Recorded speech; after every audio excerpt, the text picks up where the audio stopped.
सकाळचे 6 वाजलेत, अलार्म वाजतोय आणि डोळे उघडण्याआधीच मनात पहिला विचार येतो की अजून 5 मिनिटं झोपूया. हो, अगदी. आणि आपण पटकन तो स्नूज बटन दाबतो. अगदी बरोबर. पण तो अलार्म बंद करणारा हात फक्त झोप लांबत नसतो. तसं पाहायला गेलं तर तो एका मोठ्या पराभवाची सुरुवात करत असतो. बघा, रोज सकाळी 95% अधिक लोक अगदी त्याच जुन्या दिनचर्याने उठतात, डोळे उघडतात आणि तोच जुना संघर्ष सुरू होतो. हो ना. आणि तरीही त्यांना वाटतं, की एका नव्या दिवशी आयुष्याकडून काहीतरी वेगळे आणि चांगले परिणाम मिळतील. म्हणजे कसं शक्य आहे? तेच तर. आणि म्हणूनच आजच्या आपल्या सखोल चर्चेत किंवा ज्याला आपण डीप डाईव्ह म्हणतो, त्यात आपण हॅल एल्रॉड यांच्या द मिरॅकल मॉर्निंग या अत्यंत गाजलेल्या स्रोतावर बोलणार आहोत. आपलं मुख्य उद्दिष्ट हे शोधून काढणं आहे की दिवसाची सुरुवात कशी संपूर्ण आयुष्याला दिशा देऊ शकते. आणि सगळ्यात महत्त्वाचं म्हणजे या ऑटो पायलट जीवनशैलीतून बाहेर कसं पडता येईल हे आपण आज पाहणार आहोत. हो, कारण आपण हे थोडं समजून घेतलं पाहिजे. नक्कीच. आणि हे समजून घेणं खूप गरजेचं आहे की आज आपण ज्या स्रोतांवर चर्चा करत आहोत ती केवळ सकाळी लवकर उठा असं सांगणारी एखादी प्रेरणादायी किताब नाहीये. म्हणजे ती एक पूर्णपणे विकसित केलेली सिस्टेम आहे. एक असा आराखडा जो फक्त जिवंत राहणे म्हणजे सर्व्हाइव्ह करणे आणि खऱ्या अर्थाने जगणे यातील मूलभूत फरक स्पष्ट करतो. बर, म्हणजे आपण खूप खोलात जाणार आहोत तर आज. होय, आजच्या या सखोल चर्चेत आपण प्रत्येक संकल्पनेचे अत्यंत बारकाईने आणि सविस्तर विश्लेषण करणार आहोत, जेणेकरून कोणत्याही घाईगडबडीशिवाय प्रत्येक टप्प्यामागील मानसशास्त्र आणि विज्ञान आपल्याला समजेल. एकदम भारी. म्हणूनच आपण याची सुरुवात पहिल्या आणि सर्वात महत्त्वाच्या सत्यापासून करूया, ज्याला आपण वास्तवाची जाणीव किंवा रियालिटी चेक म्हणू शकतो.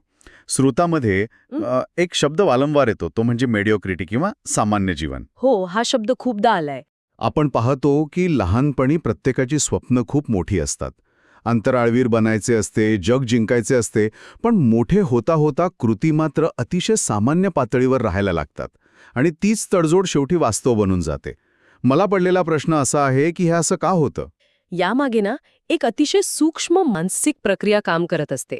हॅल एल्रॉड यांच्या मते लोक या सामान्यत्वात अडकतात कारण ते त्यांच्या भूतकाळाच्या आधारे स्वतःचे मूल्यमापन करतात.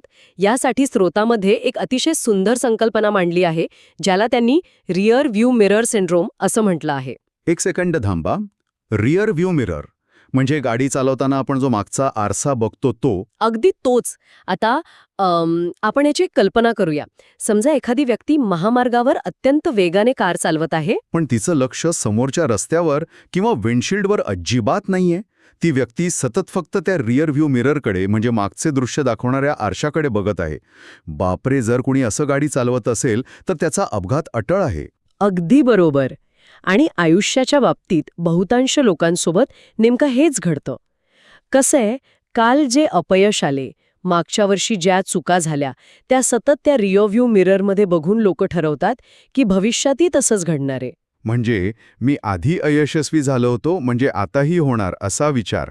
हो, हाच विचार त्यांना पुढे जाण्यापासून रोखतो. इथे सर्वात लक्षवेधी गोष्ट ही आहे की मानवी मेंदू हा ओळखीच्या गोष्टींमध्ये सुरक्षितता शोधत असतो. भूतकाळ कितीही कठू असला तरी तो मेंदूला माहिती असलेला असतो. त्यामुळे नवीन बदल स्वीकारण्यापेक्षा जुन्याच सवयींमध्ये राहणे मेंदूला खूप सोपे वाटते. म्हणजे आपण स्वतःच्या भविष्याला भूतकाळाच्या बेड्या अडकवतो तर? पण भूतकाळ भविष्य ठरवत नाही तर सध्याच्या सवयी आणि कृती भविष्य घडवत असतात. नक्कीच. आणि म्हणूनच दिवसाची सुरुवात जर शक्तिशाली असेल तर संपूर्ण दिवस कसा बदलतो हे समजून घेणं महत्त्वाचं ठरतं. सकाळी उठल्या उठल्या पहिल्या काही तासात मेंदू अत्यंत ग्रहणशील असतो. तिथे जर सकारात्मकतेचं बीजारोपण केले तर दिवसभर तेच विचार आपले निर्णय नियंत्रित करतात. बंद खोलीत बसून सुचलेली नाहीये. यामध्ये हॅल एल्रॉड यांची स्वतःची एक अंगावर काटा आणणारी कहाणी आहे. हो, ती कहाणी खूपच प्रेरणादायी आहे. बघा, 20शीतला एक तरुण ज्याचं आयुष्य अगदी उत्तम चालले आहे आणि अचानक एका रात्री एका भीषण कार अपघातात सर्व काही उद्ध्वस्त होते.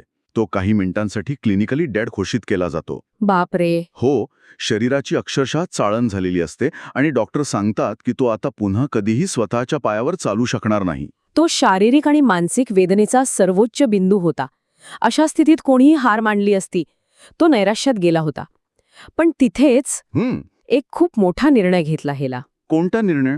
की एक तर गोष्ट इथेच या हॉस्पिटलच्या बिछाण्यावर रडत रडत संपू दे, किंवा ती गोष्ट इतकी मोठी बनू दे की जगाच्या ती कायम लक्षात राहील. परिस्थितीचा स्वीकार करून, अशक्य वाटणारी शारीरिक प्रगती करून तो चक्क पुन्हा चालू लागला. इथेच ना एक गोष्ट मला थोडी चक्रावून टाकते. बघा, एवढ्या मोठ्या शारीरिक दुखापतीतून, मृत्यूच्या दारातून ही व्यक्ती परत येते.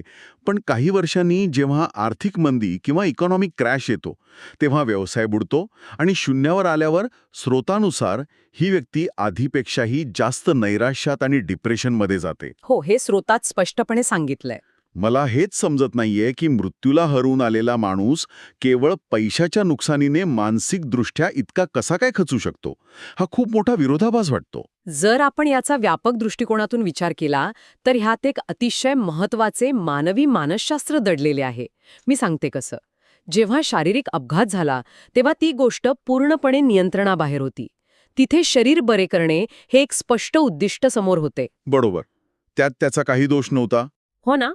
पण जेव्हा आर्थिक मंदी आली तेव्हा ती केवळ पैशाची हानी नव्हती, ती ओळखीची हानी होती.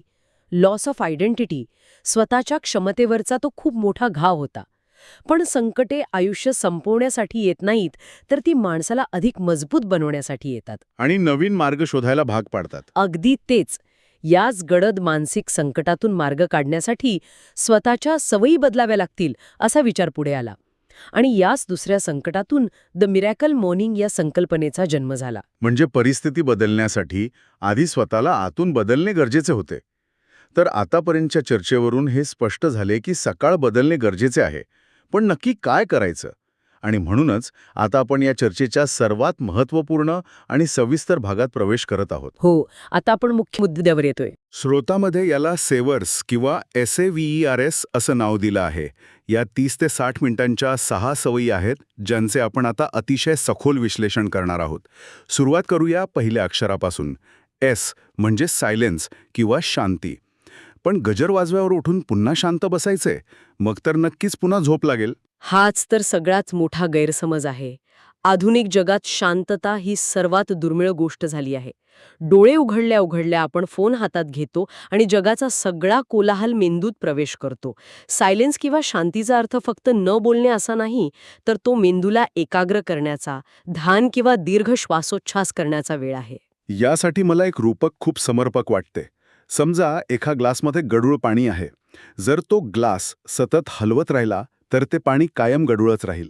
पण जर तो ग्लास काही काळ एका जागी शांत ठेवला तर मातीचा सगळा गाळ हळूहळू खाली बसतो आणि वरचे पाणी अगदी नितळ, पारदर्शक होते. आपला मेंदूही अगदी तसाच आहे. रात्रभर आलेले विचार, तणाव, भविष्याची चिंता याने तो एकदम गढूळ झालेला असतो. सकाळी उठून पहिली काही मिनिटे जेव्हा आपण शांत बसतो, श्वासावर लक्ष केंद्रित करतो, तेव्हा तो विचारांचा गाळ खाली बसतो आणि निर्णय घेण्यासाठी एक नितळ स्पष्टता मिळते. अगदी अचूक. आणि जीवशास्त्रीय दृष्ट्या बोलायचे तर सकाळी उठल्यावर शरीरात कॉर्टिसॉल नावाच्या स्ट्रेस हार्मोनची पातळी जास्त असते. जाणीवपूर्वक घेतलेले दीर्घ श्वास हे कॉर्टिसॉल्स कमी करतात आणि शरीराला शांततेचा संदेश देतात. ही स्पष्टता पुढील सवयींसाठी पाया तयार करते. यानंतर येते दुसरी सवय, एफर्मेशन्स.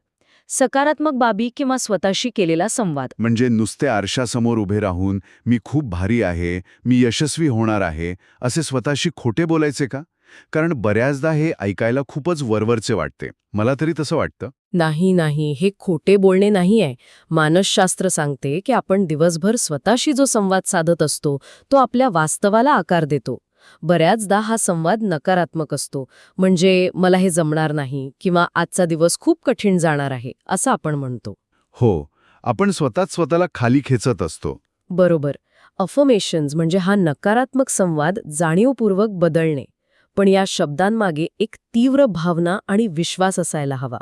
जेव्हा पूर्ण विश्वासाने स्वतःला काहीतरी सांगितले जाते तेव्हा मेंदूत न्यूरल पाथवेज नव्याने तयार होऊ लागतात. न्यूरल पाथवेज म्हणजे जंगलातल्या एखाद्या पाऊलवाटेसारखे. सुरुवातीला तिथून चालणे खूप कठीण असते, खूप काटेकुटे असतात. पण जेव्हा आपण सकारात्मक विचार रोज त्याच वाटेवरून नेतो तेव्हा ती वाट रुंद आणि सोपी होत जाते. अतिशय उत्तम उदाहरण. सकारात्मक विचार करण्याची सवय लागणे म्हणजेच हे पाथवेज मजबूत करणे. आणि या संवादाला प्रत्यक्ष रूप देण्यासाठी तिसरी सवय काम करते, ती म्हणजे व्हिज्युअलायझेशन, म्हणजेच कल्पना करणे. पण हे दिवास्वप्न पाहण्यापेक्षा वेगळं कसं आहे? खूप वेगळं आहे. जेव्हा आपण डोळे मिटून आपल्या ध्येयांची एकदम स्पष्ट कल्पना करतो, तेव्हा मेंदूला खऱ्या आणि काल्पनिक गोष्टींमधला फरक समजत नाही. यामागे मेंदूचा एक विशिष्ट भाग काम करतो, ज्याला रेटिक्युलर ॲक्टिवेटिंग सिस्टम किंवा RAS म्हणतात. हा भाग एका फिल्टरसारखे काम करतो. रेटिक्युलर ॲक्टिवेटिंग सिस्टम हे एखाद्या कारच्या इंजिनच्या पार्टसारखे वाटतंय. हे नक्की काय काम करते? अजिबात नाही. हा मेंदूचा भाग आहे. सोप्या भाषेत सांगायचे तर, समजा एखाद्या व्यक्तीने नवीन लाल रंगाची कार घ्यायची ठरवले. अचानक त्या व्यक्तीला रस्त्यावर सगळीकडे लाल रंगाच्या कार्स दिसू लागतात. हो, माझ्यासोबत असं खूपदा झालंय. बरोबर ना? आता कार्स अचानक वाढलेल्या नसतात, तर मेंदूच्या RASने त्या लाल रंगाला महत्त्व द्यायला सुरुवात केलेली असते. तसेच जेव्हा ध्येय पूर्ण झाल्याची रोज कल्पना केली जाते, तेव्हा मेंदू आजूबाजूला असलेल्या त्या ध्येयाशी संबंधित संधी शोधायला सुरुवात करतो. कमाल आहे. म्हणजे आपण आपल्याच मेंदूला ध्येय साध्य करण्यासाठी प्रोग्राम करत आहोत. आता ही मानसिक तयारी झाल्यानंतर आपण वळतो शरीराकडे. चौथी सवय आहे ई, म्हणजे एक्सरसाइज किंवा व्यायाम. आता इथे व्यायाम म्हणजे रोज सकाळी जिममध्ये जाऊन 1 तास जड वजन उचलण्याचा अर्थ घ्यायचा का? अजिबात नाही. हा 5 ते 10 मिनिटांचा हलका व्यायाम, स्ट्रेचिंग, योगा किंवा नुसते जागेवर जम्पिंग जॅक्स करणे असू शकते. रात्रीच्या झोपेनंतर शरीरात आणि मेंदूत एक प्रकारची सुस्ती किंवा जडत्व आलेली असते. जेव्हा व्यायाम केला जातो तेव्हा हृदयाची गती वाढते आणि रक्ताचा प्रवाह वेगाने जातो. या रक्तप्रवाहामुळे मेंदूला मुबलक ऑक्सिजन मिळतो. आणि सर्वात महत्त्वाचे म्हणजे या शारीरिक हालचालीमुळे एंडॉर्फिन्स नावाचे हॉर्मोन स्रवतात, जे नैसर्गिकरित्या आपला मूड चांगला करतात. शरीर सक्रिय झाले की मन आपोआप सक्रिय होते. या उत्साहाच्या अवस्थेत 5व्या सवयीकडे वळणे सोपे जाते. आर म्हणजे रीडिंग किंवा वाचन. मला वाटते यशस्वी लोकांमध्ये आढळणारी ही सर्वात मोठी सवय आहे. भरणं अपेक्षित नाही. हे वाचन आहे स्वतःचा विकास करणाऱ्या पुस्तकांचे, म्हणजे सेल्फ हेल्प बुक्सचे. विचार करा, एखाद्या व्यक्तीने स्वतःच्या आयुष्यातील 20 वर्षांचे अनुभव, चुका आणि त्यातून मिळवलेलं शहाणपण एका पुस्तकात मांडले आहे. आणि आपण ते शहाणपण रोज सकाळी 10 मिनिटे वाचून ग्रहण करत आहोत. हो, म्हणजे 20 वर्षांचे ज्ञान 10 मिनिटात डाउनलोड करण्यासारखे आहे हे. सकाळी मेंदूची ग्रहण क्षमता सर्वात जास्त असते. त्यामुळे सकाळी वाचलेला एक चांगला विचार संपूर्ण दिवसाचा दृष्टिकोन प्रगल्भ करू शकतो. आणि या सेवर्समधली शेवटची आणि 6वी सवय आहे एस, स्क्रायबिंग, म्हणजेच लिखाण. अनेक लोक याला जर्नल लिहिणे असेही म्हणतात. पण जर विचार डोक्यात स्पष्ट असतील तर ते कागदावर का उतरायचे?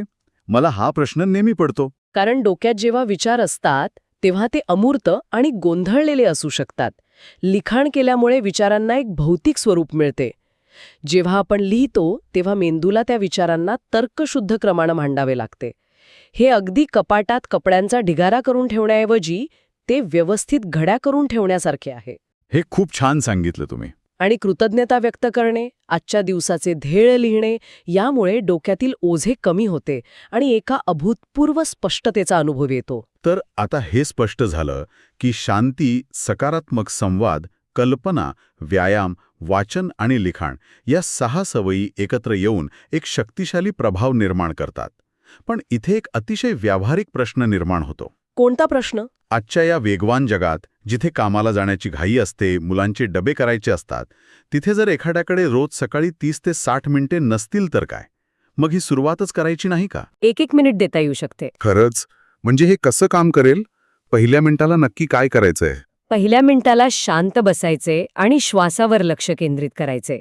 दुसऱ्या मिनिटाला स्वतःचे ध्येय आणि सकारात्मक वाक्य मोठ्याने वाचायची.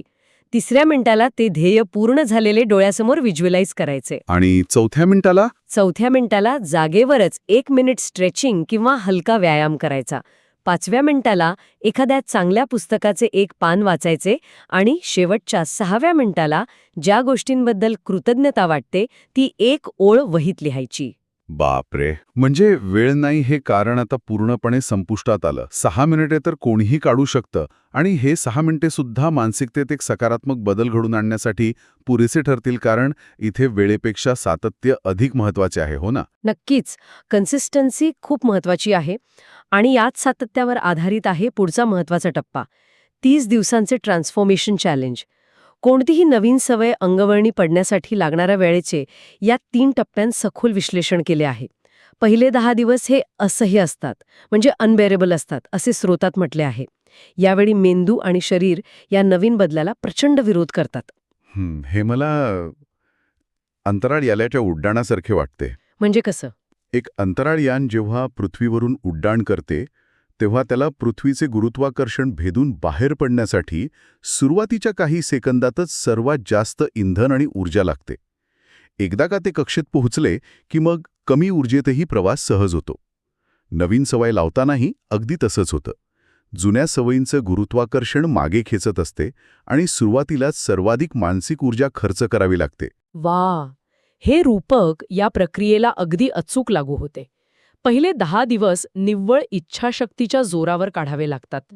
त्यानंतर येतात पुढचे 10 दिवस, म्हणजे दिवस 11 ते 20, जे अस्वस्थ करणारे असतात. अस्वस्थ करणारे म्हणजे आता असह्य वेदना नसते? वेदना कमी झालेली असते, सवय बनत असते, पण तरीही जुना कम्फर्ट झोन पुन्हा जुन्या दिनचर्येकडे आकर्षित करत असतो. आज पाऊस पडतोय, आज एक दिवस सुट्टी घेतली तर काय बिघडेल, असे विचार या टप्प्यात येतात. हो, आणि इथेच बहुतांश लोक अडखळतात आणि सोडून देतात. अगदी. पण जर हा टप्पा पार केला तर येतात शेवटचे 10 दिवस, म्हणजे दिवस 21 ते 30. हे दिवस अजिंक्य असतात. म्हणजे आता गुरुत्वाकर्षणाच्या कक्षेबाहेर पोचलो आपण. आता ही सकाळी उठण्याची सवय केवळ एक कृती राहत नाही, तर ती त्या व्यक्तीची ओळख किंवा आयडेंटिटी बनलेली असते. बरोबर. आता यासाठी जास्त ऊर्जा खर्च करावी लागत नाही. ती एक नैसर्गिक प्रक्रिया बनते. पण हे रुटीन इतके प्रभावी असूनही आणि यातून मिळणारे फायदे स्पष्ट असूनही अनेक लोक हे 30 दिवस पूर्ण करू शकत नाहीत. यामुळे एक महत्वाचा प्रश्न उभा राहतो की लोक अपयशी का होतात? हो, आणि याची 4 प्रमुख कारणे किंवा चुका आहेत. पहिली चूक तर सातत्याचा अभाव हीच असावी, म्हणजे कन्सिस्टन्सी नसणे. लोक 2 दिवस खूप उत्साहाने सगळं करतात आणि तिसऱ्या दिवशी पुन्हा जुन्या रुटीनवर जातात. होय, आणि दुसरी मोठी चूक म्हणजे अतिविचार करणे आणि परफेक्शनच्या मागे धावणे. माझं रुटीन परफेक्ट असलं पाहिजे, माझ्याकडे ध्यान करण्यासाठी विशिष्ट जागाच असली पाहिजे, किंवा माझ्याकडे पूर्ण 1 तास असलाच पाहिजे, अशा विचारात अनेक जण सुरुवातच करत नाहीत. तिसरी चूक मला वाटते की तात्काळ परिणामांची अपेक्षा करणे ही आहे. आपण इन्स्टंट नूडल्सच्या आणि फास्ट इंटरनेटच्या जगात राहतो. त्यामुळे बऱ्याच जणांना वाटते की 2-3 दिवस हे सेवर्स केले की आयुष्यात अचानक एखादा चमत्कार घडेल आणि बँक अकाउंटमध्ये पैसे जमा होतील. पण हा एक मानसिक आणि शारीरिक बदलाचा अत्यंत संथ प्रवास आहे, ज्याला वेळ द्यावा लागतो. अगदी बरोबर. आणि चौथी, सर्वात घातक चूक, जी बहुतांश लोकांच्या अपयशाचे मूळ कारण ठरते, ती म्हणजे अलार्म वाजल्यावर स्नूज बटन दाबणे. स्नूज बटन हे ऐकायला खूप साधे आणि सामान्य वाटते, पण याचा मानसिक परिणाम खूप खोल असावा नाही का? नक्कीच. कसं आहे, जेव्हा रात्री ठरवले जाते की सकाळी 6 वाजता उठायचे आहे, तो स्वतःशी केलेला एक करार असतो. आणि जेव्हा एखादी व्यक्ती सकाळी अलार्म वाजल्यावर अजून 5 मिनिटे म्हणून स्नूज बटन दाबते, तेव्हा ती व्यक्ती स्वतःला दिलेला तो पहिला शब्द मोडते. दिवसाची सुरुवात होण्यापूर्वीच अंथरुणात असतानाच एका मानसिक पराभवाचा स्वीकार केला जातो. हा पहिला पराभव दिवसभराच्या आत्मविश्वासाला तडा देतो. हो, मेंदूला असा संदेश जातो की माझे उद्दिष्ट माझ्या झोपेपेक्षा कमी महत्वाचे आहे. बापरे, हे खूपच विचार करायला लावणार आहे. म्हणूनच मिरेकल मॉर्निंग यशस्वी करायची असेल तर तो अलार्म वाजल्या क्षणी अंथरूण सोडणे, हा पहिला विजय मिळवणे सर्वात गरजेचे आहे. तिथूनच पुढील सर्व सवयींची साखळी सुरू होते. तर आता आपण या अत्यंत विस्तृत चर्चेच्या निष्कर्षाकडे आलो आहोत. या संपूर्ण विश्लेषणाचा घोषावारा द्यायचा तर मिरेकल मॉर्निंग हे केवळ सकाळी लवकर उठण्याबद्दल नाही. नाही, अजिबात नाही. लवकर उठून नुसते बसून राहण्यात काहीच चमत्कार नाही, तर ही स्वतःची सर्वोत्कृष्ट आवृत्ती बनण्याबद्दलची एक प्रक्रिया आहे. सेवर्सच्या माध्यमातून मिळणारी स्पष्टता, फोकस, शिस्त आणि सकारात्मक मानसिकता हे सर्व घटक एकत्र येऊन मिडिओक्रिटी किंवा सामान्य जीवनशैलीतून बाहेर पडण्याचा मार्ग मोकळा करतात. आणि म्हणूनच रोजच्या दिवसाची सुरुवात ऑटोपायलटवर न करता जाणीवपूर्वक आणि एका निश्चित हेतूने करणं अत्यंत गरजेचे आहे. भूतकाळातील चुका भविष्य ठरवत नाहीत, तर आज सकाळी घेतलेले निर्णय आणि पाळलेल्या सवयी उद्याचं भविष्य घडवतात. हे सर्व ऐकल्यानंतर आणि समजून घेतल्यानंतर चर्चेचा शेवट करताना एक नवीन आणि थोडा प्रक्षोभक विचार समोर येतो. कोणता विचार? जर भूतकाळ भविष्य ठरवत नसेल आणि सकाळ संपूर्ण दिवस नियंत्रित करत असेल, तर मग नाईट आउल्स किंवा रात्री उशिरापर्यंत काम करणाऱ्या लोकांचं काय? काही लोक रात्री अधिक चांगल्या प्रकारे काम करतात असे म्हणतात. आपण खरोखरच जैविकदृष्ट्या रात्री किंवा सकाळी काम करण्यासाठी बनलेलो आहोत, की सकाळ ही फक्त अशी एकमेव वेळ आहे जिथे जग आपल्याला कोणत्याही व्यत्यय न आणता स्वतःवर नियंत्रण ठेवायची संधी देते? आणि जर रात्रीच्या शांततेतही तीच संधी मिळत असेल, तर वेळ महत्वाची की त्यावेळेत काय करतो हे महत्वाचं आहे? हा खूपच रंजक प्रश्न आहे. होय. आणि याच रंजक प्रश्नावर सर्वांनी स्वतः नक्की चिंतन करावे, या विचारासोबत आपण आजची ही चर्चा इथेच थांबूया. पुन्हा भेटूया अशाच एका नव्या सखोल चर्चेमध्ये.